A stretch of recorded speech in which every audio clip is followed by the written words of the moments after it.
तोहरे नैना में बस गइल बानी,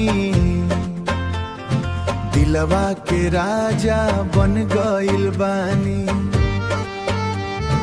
जब से तू हंस के देखलू ए जान,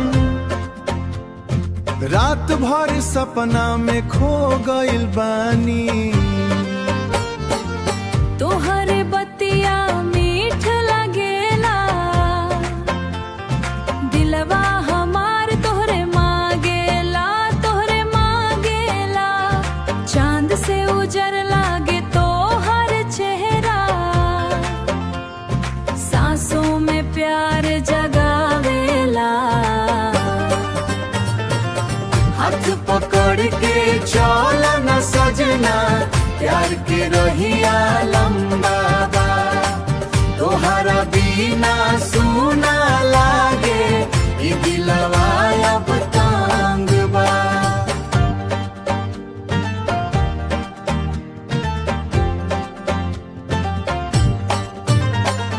तोहरे चुनरी के रंग निराला,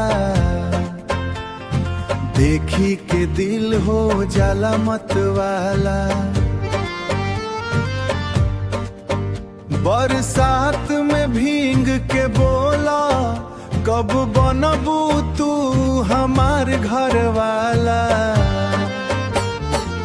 तोहरे खातिर सजनी बनली, दिल में तोहरे मोहब्बत बसली।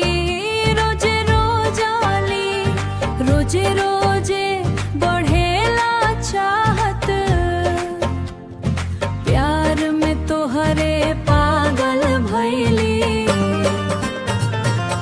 जन्म जन्म साथ निभाइब, प्यार के दीप जलाइब। रब से बस इतने मांगी, हर जन्म